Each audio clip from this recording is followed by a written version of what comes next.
Good afternoon, everyone, and welcome back to the channel, and welcome back to my language lounge. So it'll be a pretty short video today. Just kind of wanted to talk about some of the things I've learned and kind of some of the things I've discovered. There's one thing that I kind of came across in this book, and I might maybe read a little bit of it to let you know, because it kind of made me feel a little better about what I'm doing. So, like I said in the last video, I've kind of, maybe it was the video before that, I've started to focus more on learning kanji rather than learning any grammar or vocabulary or anything like that.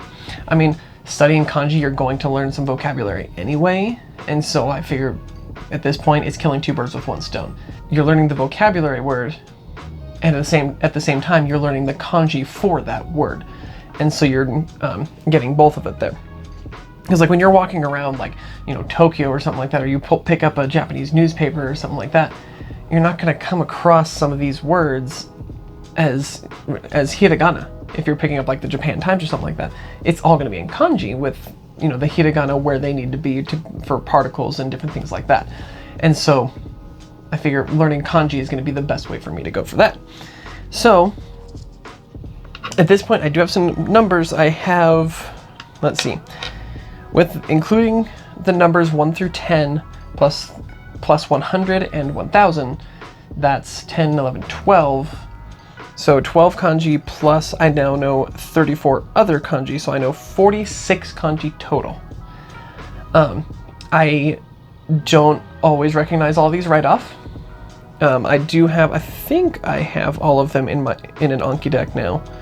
I think I was able to do that yesterday before Aiden woke up and started bothering me. And so all I have to do now is start going through that Anki deck and just solidifying these characters in my mind. And also I'm writing them a few times, like I'm practicing writing them. And one thing I've noticed for me, there's a lot of people will tell you to not to learn kanji by writing them. That's a lot of times how they learn it in school in Japan, is by just writing the kanji over and over and over and over and over again. And for a lot of people that doesn't work. For a lot of people, like, you can write that kanji 50 or 100 times and still not remember it. But if you do like the remembering the kanji and like come up with a story for it and things like that, then you can remember it. What I've found is that for me, writing it down like this actually works really, really well for me. I haven't really done anything with remembering the kanji, so I don't know how well that would work for me. But at this point, I can recognize most of these just simply because I've been writing them down. I write them down 5 times in here when I first write down the kanji. So what I do, and I don't know if I showed this last time, is on the left side, and you may not be able to see this, but on the left side, I draw the kanji. And then immediately following that, I write the kunyomi, pronunciation of the word, of that kanji. And then immediately following that is the onyomi pronunciation of that word. So the kunyomi is like the Japanese pronunciation. It's originally from Japanese. The onyomi means that the pronunciation came from, I think it's generally Chinese. Or at least for the most part would have come from Chinese. And then the translation at the end there. And then underneath that is where I start practicing it. And I've practiced each one of these 34 kanji 5 times in here. Now, then in the book, they will also then have an area, I should be right next to one, actually I am, and these are ones that I haven't learned yet. These are my next ones to learn. So they'll have this section here where you can practice drawing the kanji, and it will have you practice it, let's see, 5, 6, 7, 8, 9, 10, 11. 11 times 2 is 22 times. So 22 plus 5, I'm practicing writing each of these kanji 27 times. So that has been really, really helpful for me. Like, I'm remembering most of these solely off of just writing them down, like by practicing drawing them, because that allows me to know where they are, or like where the parts of them are, like what parts are included in them and things like that. So this is definitely what I'm going to keep doing, is just studying kanji. Now, if I can find it, I'm gonna kind of read a little bit of this. to, or just kind of the main points of this. So this is kind of a commentary thing that George Trombley added into here. It's a full page long, but the title of this is "When Will I Be Fluent?" essentially, and it was originally posted on his website. And so the question of when will I be fluent comes up for every language learner, because everyone who's learning a language wants to be fluent now. I'm no exception. I want to be fluent now, like yesterday, you know? And so reading this actually made me feel a little better.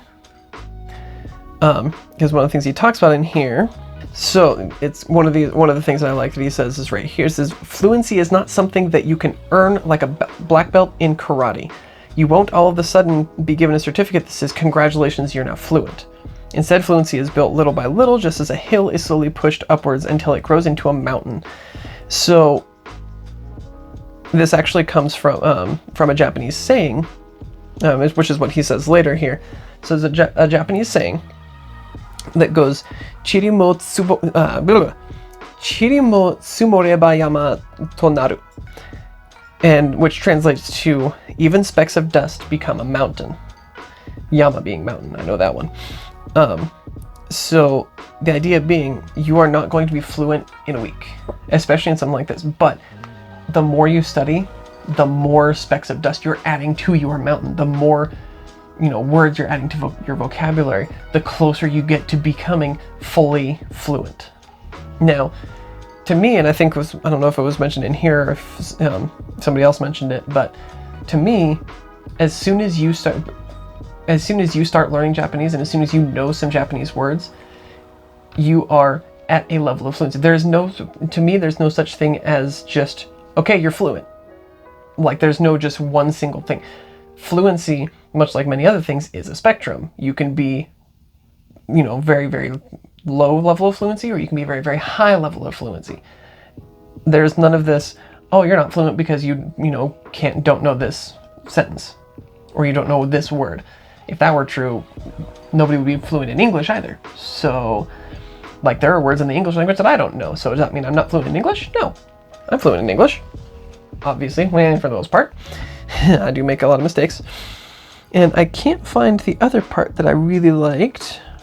Well, I can't find it in there right offhand, but there is another part of that, or maybe it was another thing that he had in there, where he actually was talking about fluency in Japanese specifically, and he said that fluency in Japanese, or maybe it was somebody else, but fluency in Japanese is directly tied to the number of kanji you know. Because the more kanji you know, the more vocabulary you know, because they are one and the same. So you'll be able to recognize the kanji. You will also know the word to go along with it, as long as you're studying, you know, the same, like, say, the same way that I am, or something like that. But, so I'm going to add on, at the bottom of the screen here, I'm going to add on some of the kanji that I've now learned. I'm not going to show you, like, put in, like, their meanings or anything, but I'm just going to show you which ones that I have learned so far, and which ones have now been added to my Anki deck that I'm making at the same time. I'm now into the kanji from lesson 9, and there are 13 lessons. Yeah, 13 lessons. Yeah, 13 lessons in this book. So there aren't that many more kanji in this book for me to learn.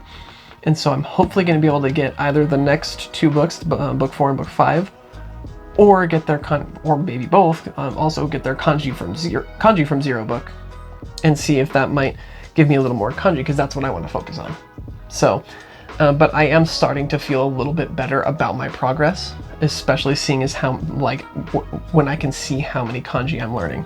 It makes me feel good about the way that I'm doing things. It makes me feel good about the progress that I'm making. So, I don't know, it's making me happy, so.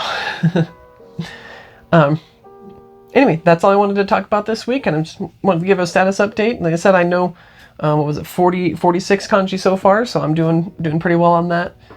Just got to keep plugging away at the kanji, and eventually I'll get there. So, thank you all for joining me this week. I hope to see you all again next week, but until then, don't forget to thank the Phoenicians.